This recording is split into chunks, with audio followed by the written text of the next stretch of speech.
రెండవది వైద్యం. ఇవాళ ఆరోగ్యశ్రీలో 10 లక్షల వరకు ఇస్తూ ఉన్నారు వైద్యానికి సంబంధించి.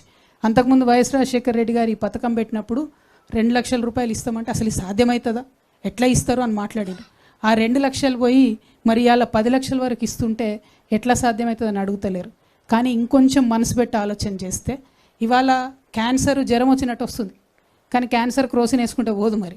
కాబట్టి క్యాన్సర్కి కావాల్సినటువంటి ట్రీట్మెంట్ ఏదైతే ఉంటుందో 10 లక్షా, 15 లక్షా, 20 లక్షా, 25 లక్షా, ఎంత బాధగా ఉంటుందండి. కండ్ల ముంగట ఇంటి మనిషి చనిపోతుంటే ఆ వైద్యానికి డబ్బులు ఇవ్వలేనటువంటి వాళ్ళు చాలామంది ఉన్నారు. నిన్నగాక మొన్న గద్వాల్లో ఒక ఎగ్జాంపుల్ చూసినాం. గవర్నమెంట్ హాస్పిటల్కి తల్లిని తీసుకపోతే మా దగ్గర లేదయ్యా ఇంతకన్నా వైద్యం, దయచేసి మీరు తీసుకుపోండి అంటే ఓన్లీ 3 lakhs రూపీస్ అవుతుంది. తెలిసి కూడా ఎక్కడికి తీసుకుపోదుము, ఎట్లా తీసుకుపోదుము, ఆడికి తీసుకుపోయాక 3 లక్షలు అంటారు, చేర్చినాక 15 లక్షలు అంటారు. మా పరిస్థితి ఏందని తల్లిని పోన్లే బతికింది కదా ఉన్నన్నాళ్ళని సర్ది పెట్టుకునే పరిస్థితి ఇవ్వాలని కూడా తెలంగాణ రాష్ట్రంలో ఉన్నది.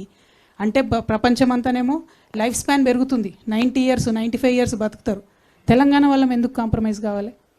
నిన్న మొన్న నేను ఈ పార్టీ ప్రకటన చేసినప్పుడు ఈ మాట మాట్లాడితే కొంతమంది విమర్శ చేశారు. ఎట్లా సాధ్యమవుతుంది అంటే, ఫ్రీ మీల్స్ పెట్టాలని ఆనాడు అనుకున్నప్పుడు సాధ్యమవుతుంది అనుకోలే, స్కూళ్ళల్లో సాధ్యమైంది. ఇలా దేశమంతా అదే పనిచేస్తుంది.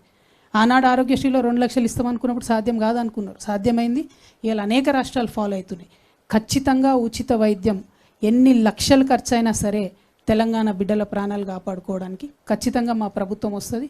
దాంట్లో ఏ కార్పొరేట్ హాస్పిటల్లో తెలంగాణ వ్యాప్తంగా ఉన్న వైద్యం చేయించుకున్నా ఎంత పెద్ద రోగమైనా ఎంత ఖర్చు అయినా మీ జేబులకి రూపాయి పడకుండా తెలంగాణ రక్షణ సేన ప్రభుత్వం ఖచ్చితంగా సాధించి తీరుతుంది.